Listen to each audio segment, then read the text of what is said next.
श्रद्धां भगस्य मूर्धनि वचसा वेदयामसि प्रियं श्रद्धे ददतः प्रियं श्रद्धे दिदासतः प्रियं भोजेषु यज्जस्व अस्माकं मुदितं कृधि यथा देवा असुरेषु श्रद्धामुग्रेषु चक्रिरे एवं भोजेषु यज्वस्व इदं माउदितं कृधि श्रद्धां देवा यजमाना वायुगोपा उपासते श्रद्धा हृदयया कूत्या श्रद्धया विन्दते वसु श्रद्धां प्रातर्हवामहे श्रद्धां माध्यं दिनं परि श्रद्धां सूर्यस्य निमृचि श्रद्धे श्रद्धापयेह नः। ओम शांति शांति शांति। आचार्य अखिलेश्वर जी महाराज, जिनके मधुर सुंदर सरल सहज स्वाभाविक प्रवचन आपने सुने, जिन्होंने उत्तम यज्ञ का संपादन कराया, आदरणीय भाई भरत जी, भाई प्रेम जी, आदर सम्मान के योग्य माताओं बहनों बंधुओं, ऐसा है कि मैं कोई सरल सी बात कह के पीछा छोड़ाऊं इस लायक हमारे सुधीर जी हमें छोड़ते नहीं, और आपकी समझ में आए नहीं तो मुझे कुछ कहना नहीं। क्या विषय दिया जी आपने मुझे? मन नहीं मानता। कोई बात नहीं, अपने यहां कहावत है, बोले डूम का छोरा रोवेगा तो ताल परी। अब इन्होंने ये, इनका संदेह क्या है कि हम कहते हैं मन जड़ है। अभी 10 साल में इतना तो समझ गए होंगे ना कि जड़ चेतन क्या होता है, क्योंकि जड़ चेतन प्रकृति जिकृति, मैंने आपको एक दुबे जी की चिट्ठी सुनाई थी, याद है? आर्यसमाजियों की पहचान। एक दुबे जी थे, वो दुबे जी अपनी दुकान पर बैठे थे, कोई सुधीर भाई जैसा उनको गया निमंत्रण देने के लिए और उनको बोला, जी भाई साहब मेरे बच्चे की बारात जानी है और उसमें हर हाल में आप मेरे साथ चलेंगे। संबंध अच्छे थे, उन्होंने कहा हाँ चलेंगे। बोले जब दुकान बंद करके चलने की बात आई तो बोले मैंने ये तो पूछा ही नहीं कि कहाँ से चलना है, कब कितना चलना है, उसके कौन सी गाड़ी से चलना है। तो बोले अनुमान किया दोपहर की एक ही तो गाड़ी जाती है, उसी से सब जाएंगे, चलते हैं। जब स्टेशन पर गए तो उस दिन बारातें बहुत थीं। कभी कभी ऐसा होता है ना कि भाई आज मुहूर्त बहुत है तो कई बार बाराती नहीं मिलते, ऐसी स्थिति हो जाती। तो बोले मैं कैसे पता करूं कि कौन सी बारात दुबे जी की है? बोले वो निकल रहे थे 2, 3, 4, 5 के बीच में से निकले तो एक जगह चर्चा हो रही थी ईश्वर जीव पर करती। मन जड़ है कि चेतन आत्मा क्या करता है? बोले ये सुधीर जी का किस्सा है, चलो यहीं।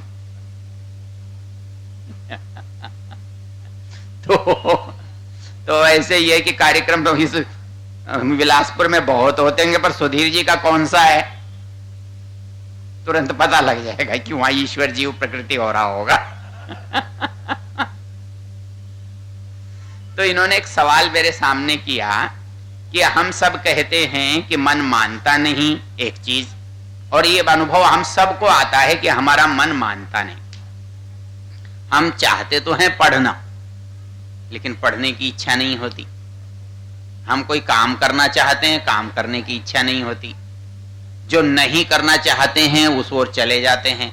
डॉक्टर ने कहा है मिठाई मत खाना, मिठाई खाने से आपकी डायबिटीज बढ़ जाएगी, हो सकता है आंख गड़बड़ हो जाए, कान हो जाए, पैर हो जाए, पक्षाघात हो जाए, क्या करना? फिर भी मन करता है थोड़ा सा खा लेना। तो नहीं खाना ये निर्णय तो शास्त्र का है, चिकित्सक का है, डॉक्टर का है, लेकिन खा ले तो ये फैसला कौन करता है? मन करता है। सारे काम ऐसे ही होते हैं और करते हम मन से ही हैं।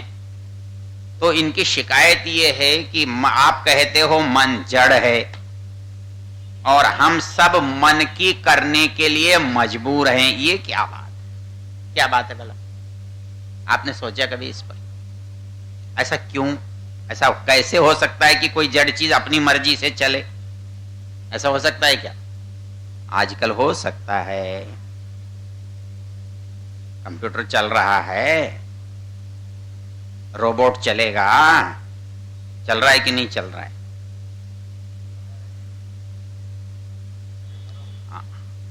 ऐसे ही मन भी भरा हुआ है। मन कौन सा खाली आया है? उसको भरा किसने है? भाई रोबोट क्या काम करता है? जिसने उसमें जो भरा है वही काम करता है ना। तो मन भी क्या करता है? वही करता है जो आपने भरा है। जो आपने भरा नहीं वो क्यों नहीं करता? अंतर कैसे पता लगेगा? यदि सबका मन एक जैसा करता, हम मान लेते कि मन ने किया है, लेकिन ऐसा तो नहीं है।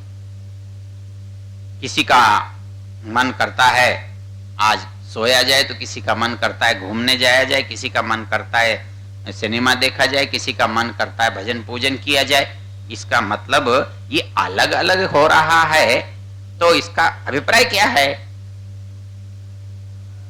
मतलब ऐसा है कि मन या अपनी मर्जी से चलता तो सबका एक तरह चलता ना,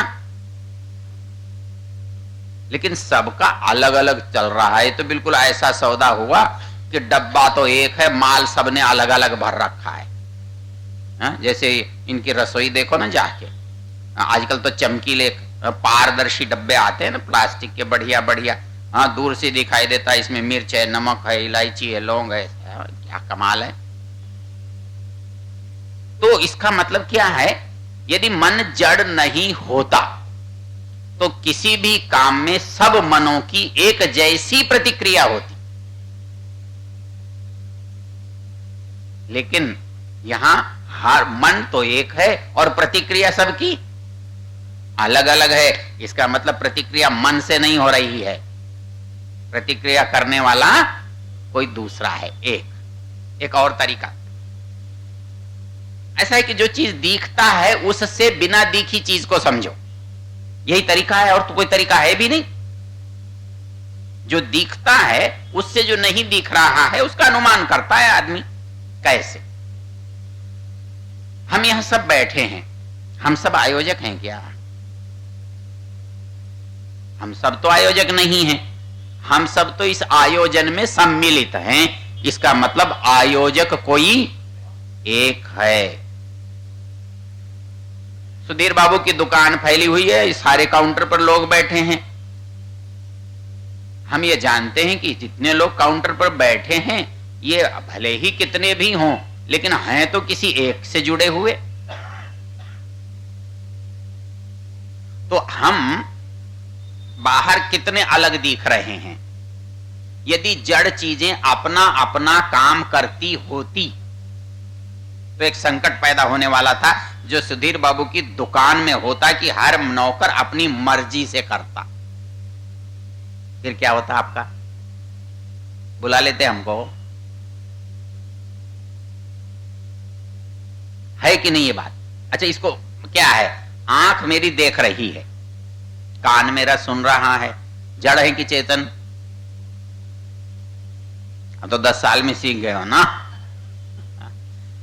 मैंने एक बात पीछे दोहराई हुई है, आपको फिर याद दिला देता हूं। आंख देखती है कि नहीं देखती? देखती है ना। हाँ, 10 साल बाद बिल्कुल ठीक उत्तर दिया आपने।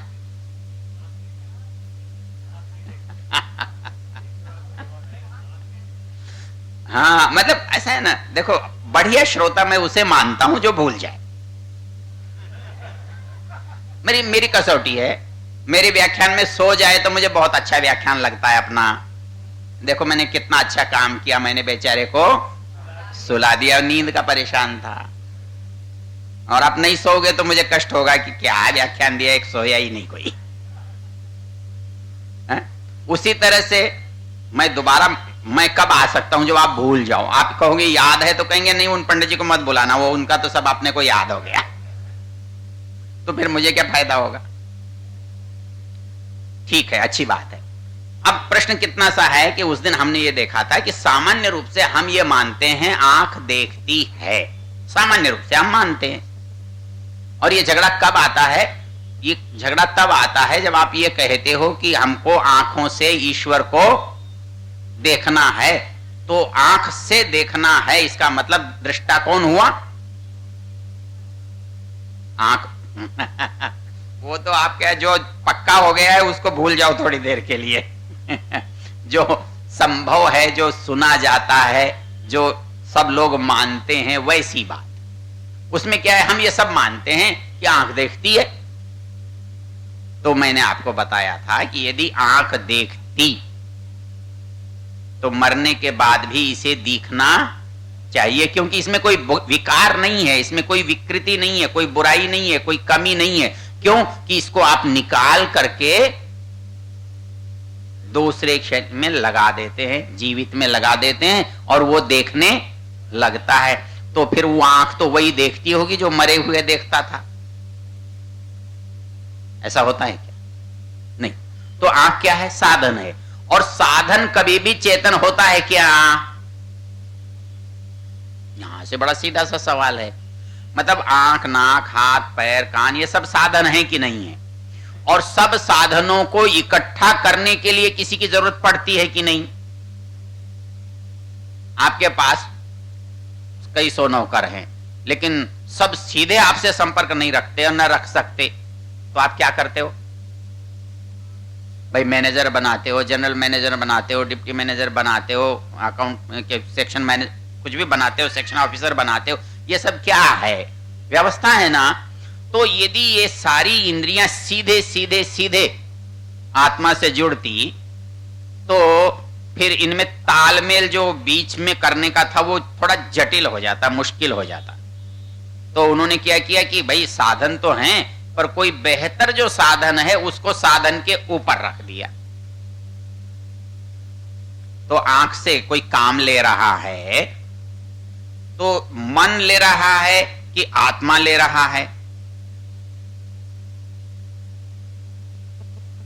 आत्मा लेगा तो कभी गलत नहीं लेगा। कभी मालिक ने कार संभाल ली तो मालिक तो वहीं जाएगा ना जहां उसे जाना है, लेकिन मालिक सो गया, ड्राइवर को पता नहीं कि कहां जाना है, तो कहां ले जाएगा? जहां उसकी जानकारी है वहां ले जाएगा। तो गलती कब होगी? जब बीच में कोई और होगा मालिक से अलग। तो ये मन में गलती हो रही है, इसका मतलब यह है कि मालिक में और साधनों के बीच में कुछ और भी है। और इसका सबसे बड़ा प्रमाण क्या होता है? आंख तो देख रही है और आत्मा भी बैठा हुआ है, पर चीज दिखती क्यों नहीं? इसको पढ़ लो, ये शास्त्र यहीं तो लिखा हुआ है। भाई कोई चीज क्यों नहीं दिखती? इतने कारण हैं जिनके कारण से नहीं दिखती। उनमें जो एक कारण है ना, मन का अन्य विषय में होना। मतलब आंख ठीक देख रही है, आत्मा शरीर में पूरा है, लेकिन चीज नहीं दिख रही है, क्योंकि बीच में जोड़ने वाला जो है ना वो गायब है। हाँ, जब पुराने समय में हम फोन करते थे तो पहले एक्सचेंज में जाता था और एक्सचेंज वाला फिर लाइन देता था, और वो एक्सचेंज वाला लाइन नहीं दे तो वैसे ही मन जो है आत्मा और इंद्रियों के बीच में है, दोनों को जोड़ता है। तो इसकी योग्यता इंद्रियों से ज्यादा है और उसके निकट है, इसलिए उस जोड़ने का काम करता है। तो ये जितने साधन हैं क्योंकि ये साधन है और शरीर स्वयं एक साधन है। तो साधन मन हो, इंद्रियां हो, शरीर हो, ये सब क्या है? साधन होने से जड़ है। हुए कि नहीं हुए? हुए ना। मतलब एक तो है, इसलिए सुंदर सी पंक्ति आपको याद हो गई होगी, याद करो तो। आत्मानम आत्मानं रथिनं विद्धि शरीरं रथमेव तु बुद्धिं तु सारथिं विद्धि मनः प्रग्रहमेव च इंद्रियाणि हयानाहुर् विषयांस्तेषु गोचरान् आत्मेन्द्रिय मनोयुक्तं भोक्तेत्याहुर्मनीषिणः। ये पंक्ति लंबी और कठिन लगी होगी, लेकिन है नहीं, और समझने के लिए जितना अच्छा चित्र इसमें है, इससे आसान हो भी नहीं। वो कहता है शरीर रथ है, ये गाड़ी है, और बढ़िया गाड़ी को रथ कहते हैं। हाँ, आजकल आती है ना, कैसी गाड़ी है, डीलक्स है कि सुपर डीलक्स है कि वाल्वो है कि पता नहीं क्या क्या है। तो हमारे सारे संसार में यदि आत्मा की कोई सबसे अच्छी गाड़ी है तो कौन है? अरे गाड़ी तो बहुत होती है, कोई ठेला गाड़ी होती है, कोई मोटर गाड़ी होती है, कोई तांगा होता है, कोई बैलगाड़ी होती है। तो गाड़ी अच्छी अच्छी अच्छी होनी चाहिए ना। तो संसार में इस आत्मा की गाड़ियां तो बहुत हैं। हाँ, आ गए ना ठिकाने। भाई कुत्ते की भी तो गाड़ी है। कुत्ते में और हम में केवल एक अंतर है, इस खोखे का, बाकी अंतर नहीं है। शरीर हटाकर कुत्ता मैं और मैं एक हैं। कभी कभी ये बात आती है ना, तो मैं एक बात कहता हूं, मैंने कहा ये कुत्ता जो है ना, कुत्ता तो है पर ये आत्मा से अलग नहीं है। कुत्ते का आदर शरीर का तो कर सकता है, आत्मा का नहीं। आत्मा का आदर तो जितना आदमी का करता है, तुझे उतना कुत्ते का करना पड़ेगा। नौकर, जैसे ये कह रहे थे ना, नौकर छोटा है योग्यता से, आत्मा से नहीं। यदि मैं आत्मा से बड़ा हूं तो दुनिया में कुछ भी मेरे से छोटा नहीं है, जो भी आत्मवान है। सोचकर देख लो आप। भाई मजबूरी क्या है? कैद खाना है। भाई हमें A क्लास मिली हुई है, कोई BC में चल रहा है तो कैद खाने में, लेकिन कैद खाने का स्तर है। बोले ये कौन से कैदी हैं साहब? ये A क्लास राजनीतिक कैदी हैं। ये कौन से? बोले डकैत हैं। इसलिए क्या हुआ, हमारे जो शरीर हैं उनके साधन अलग अलग हैं। मैंने आपको एक बात बताई थी, मैं कुत्ते को, गाय को, बैल को दीदी घटिया समझूं तो मेरे पास क्या बढ़िया है और उसके पास क्या कमी है? सोच कर देखो। कुछ नहीं, केवल दो चीजों की।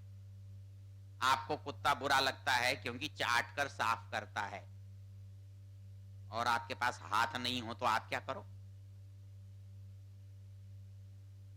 कल्पना करके देखो, आपके पास विशेषता क्या है? केवल ये कि उसके पास हाथ नहीं है, भगवान ने दिए नहीं और आपको दिए। और इस विशेषता के लिए आप कैसे गर्व कर सकते हो? आपकी भाई जो मिला है जिसको भगवान से, तो यदि उनको कुछ हमसे कम है तो कुछ साधन हैं जो हमारे पास हैं और उनके पास।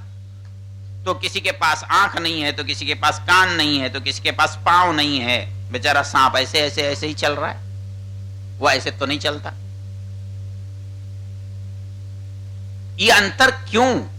ये अंतर उसके साधनों की कमी। मतलब आप एक के पास, आपके पास बड़ा मकान है, आपके बगल में छोटा सा मकान है, आदमी के नाते तो दोनों एक हो, लेकिन अंतर किस में है? साधनों में अंतर है। तो वैसे ही इस शरीर का इस संसार में किसी से कोई अंतर है तो केवल साधनों का अंतर है, आत्मा का नहीं। इसलिए हम यदि किसी का आदर और अनादर करते हैं, साधनों से करते हैं, बाह्य स्वरूप से करते हैं, तो गलत हो जाएगा ना। आप उसके आवश्यकता तो उसके बाह्य स्वरूप को देखो और उसका आदर उसके अंतर स्वरूप को देखो। मान अपमान, उसका कल्याण अकल्याण, ये आत्मा का देखा जाता है। भूख प्यास गर्मी सर्दी ये शरीर की देखी जाती है। ये कौन कहता है कि कुत्ते को पंक्ति में बना के खाना खिलाओ, लेकिन खिलाने वाले खिलाते हैं, वो अलग चीज है। लेकिन उसको रोटी जरूर दो ये है, लेकिन उसको ये मत समझो कि मर गया तो क्या हुआ। वो भी एक आत्मा है, जीव है, प्राणी है। जैसे हमको मरने का कष्ट है तो उसको भी मरने का कष्ट है। हम तो दोनों बराबर हुए कि नहीं हुए।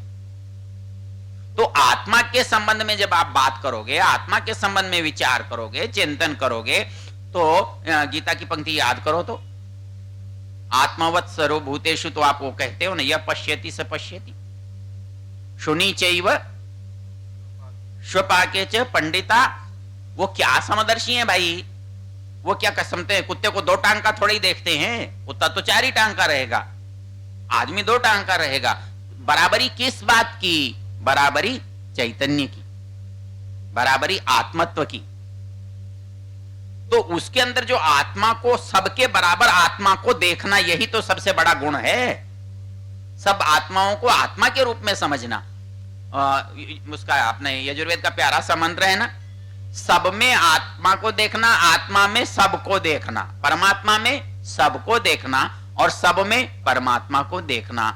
जब ये परिस्थिति आती है तो शरीर कहां होता है हमारे सामने? फिर शरीर होता ही नहीं है। तो इसलिए हम जब बात करते हैं तो बाहरी चीज अलग होती है और अंदर की चीज अलग होती है। तो हमारे साधन जो हैं उनके कारण से हमारा संसार में बड़प्पन, छोटापन, ऊंचापन, नीचापन, संपन्नता, विपन्नता साधनों की है। इसमें बाहर यहां प्रकरण से हटकर एक बात कहता हूं। हम जो जीते हैं ना, वो हम बड़प्पन साधनों से मानकर जीते हैं।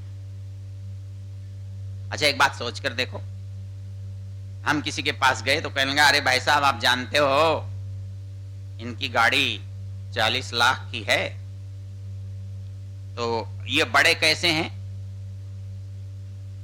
गाड़ी से? तो ये बड़पन गाड़ी का है कि आदमी का है? आपको मैं कहता नहीं कि आप साड़ी कितने रुपए की पहने हो, तो किसी को देखो और ये कहो जी इन्होंने 10,000 की साड़ी पहनी है तो इसलिए ये बड़ी हैं, तो ये बड़प्पन साड़ी का है कि पहनने वाले का है? तो बड़प्पन आप साधनों से गिन रहे हो, तो साधनों का बड़प्पन हुआ, आपका क्या हुआ? तो पशुओं में भी आप अपने को बड़ा क्यों मानते हो? साधनों के कारण से। उसके पास साधन कम है, भगवान ने साधन मुझे ज्यादा दिए हैं तो मैं बड़ा हो गया, और साधन सब जड़ हैं, इसलिए इसका बड़प्पन आपके किसी काम का नहीं। जड़ का क्या करना? मतलब मैंने बहुत बार आपको बताया है कि हम जड़ से इतने ज्यादा जुड़े हुए हैं, इतने ज्यादा जुड़े हुए हैं, जितनी सेवा हम अपनी नहीं करते। कोई मुझे कहता है ना कि बहुत बढ़िया घर चमका के रखा हुआ है, तो ये गुण, चमकाना कोई बुरी चीज नहीं है, पर जिंदगी भर उसी को चमकाने में लगे रहना, तो ये जड़ की सेवा है कि नहीं है? तो जैसे आप कह रहे थे कि भाई आप यदि वस्तुओं का मूल्य रखोगे तो वस्तु आपका मूल्य रखेगी, ये बात बिल्कुल ठीक है। आप साधनों की कीमत समझोगे तो साधन आपके काम आएंगे, ये ठीक है। लेकिन आत्मा और साधन में यदि आप साधन को मुख्य मानेंगे और आत्मा को गौण होंगे, तब क्या होगा? तो इस दृष्टि से जब हम विचार करके देखते हैं तो ये जितनी चीजें हैं, जितनी बाहर दिखने वाली, ये सब साधन हैं, और साधन किसी साधक के लिए होते हैं। वो कहता है कि ये शरीर क्या है? रथ है। और रथ का मतलब जिसमें बहुत आराम हो। यास्क की भाषा में यदि मैं बोलूं तो वो कहता है रममाणा, निश्चिंत होकर सुखपूर्वक जिसमें यात्रा करे उसे रथ कहते हैं। इसलिए ये हमारा शरीर क्या है? रथ है। क्योंकि इसमें हर चीज बहुत कीमती लगी हुई है। इसमें आप कुछ भी हटाकर तो देखो, एक बार हटा सकते हो कोई चीज? कल्पना करके देखो, हाथ, पैर, आंख, नाक, कान, बुद्धि, कुछ भी, कोई शरीर का अवयव कुछ भी हटा कर नहीं दे। आप उसकी कल्पना भी नहीं कर सकते। आपसे कोई यदि कहे कि आपकी ये चीज ले लें, आप देने को तैयार नहीं होगे। तो इसलिए वो ये कहता है कि ये सब चीजें हैं, ये अच्छी हैं, इसलिए आपका रथ अच्छा है। तो ये शरीर तो रथ है, लेकिन ये शरीर स्वयं चलता है क्या? नहीं चल सकता। तो शरीर कब चलेगा? गाड़ी खड़ी है, कब चलेगी? जब मालिक कहेगा ड्राइवर से निकालो भाई जरा बाजार जाना है। न तो ड्राइवर की मर्जी है कि अपने आप निकाल ले, न गाड़ी की ताकत है कि अपने आप चली जाए। तो मालिक कहेगा, ड्राइवर सुनेगा, गाड़ी चलेगी, तब बात बनेगी ना। तो आत्मेंद्रिय मनोयुक्तम भोक्ते त्याहुर मनीषिण, ये तीनों जब तक एक रेखा में नहीं होते ना, आत्मा मालिक है, इसकी इच्छा होनी चाहिए मैं करूं, मन बीच का है, वो व्यवस्था करे, और इंद्रियां इस योग्य हों कि ऐसा कर सकें। जब ये तीनों चीज एक जगह मिलती हैं, तब कोई आदमी अनुभव करता है, भोक्ता बनता है। नहीं तो भोक्ता नहीं बन सकता। मन अच्छा नहीं है, आप कितनी भी बढ़िया चीज खिलाओ, स्वाद नहीं आता। मान लो कोई दुख है, कोई कष्ट है, कोई बीमारी है, कोई परेशानी है, तो आप कुछ भी अच्छा करेंगे तो अच्छा नहीं लगेगा। भाई अच्छा लगने के साधन तो हैं आपके पास, फिर क्यों नहीं लग रहा है? क्योंकि बिचौलिया जो है ना, वो गड़बड़ चल रहा है। इसलिए जितने साधन हैं, अब ये साधन क्या है? विश्लेषण जो करता है, हमारे पास तीन चीज थी, आत्मा था, मन था, रथ था। बीच में दो गड़बड़ हैं। मन और आत्मा के बीच में कौन रहता है?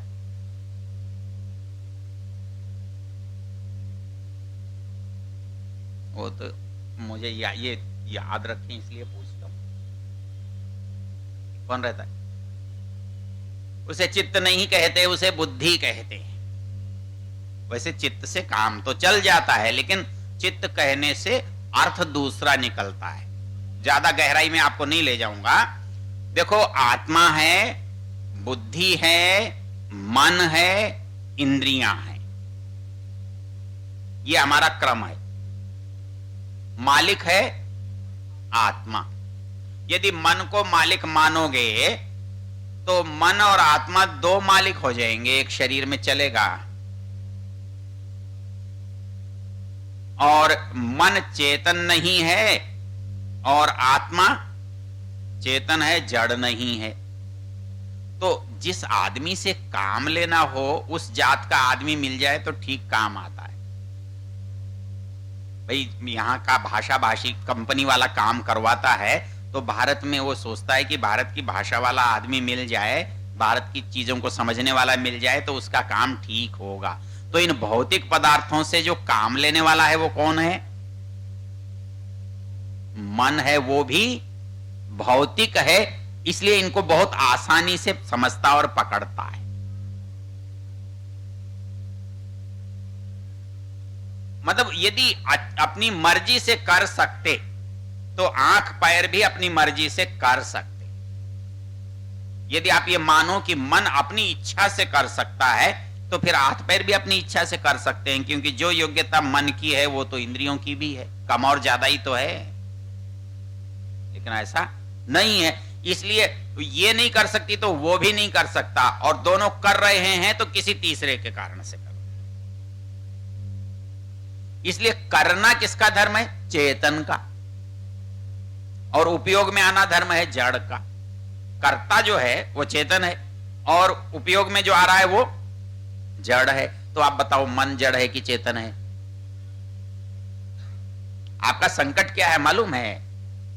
संकट ये है कि नियंत्रण में चीज नहीं है। और गाड़ी आपके नियंत्रण में नहीं हो तो आप ये कहोगे गाड़ी ने गड्ढे में डाला। गाड़ी पर आपने नियंत्रण खो दिया। मतलब मन क्या है? सबसे ताकतवर चीज है दुनिया की। और ये शिकायत बिल्कुल ऐसी है, कहना जी तांगे वाला कहे जी मेरी तो क्या गलती है, मेरा घोड़ा ही ज्यादा ताकत वाला है, मैं क्या कर सकता हूं। घोड़े की गलती है। तो मन जो है वो ताकतवर चीज है और ताकतवर है, इसमें कोई दो मत नहीं है। मन एव कारणम बंध मोक्षयो। और 6 मंत्र की उसके याद करो जो रात को पढ़ते हो। अच्छा अच्छा अच्छा। मान्य हमारे डॉक्टर पुष्पा दीक्षित जी, आइए, आपका स्वागत है। इधर आइए, इधर आइए। पंडित जी, इनसे आप परिचित हैं कि नहीं? संस्कृत की हमारी अखिल भारतीय विदुषी हैं ये, और व्याकरण शास्त्र इनका प्रिय विषय है।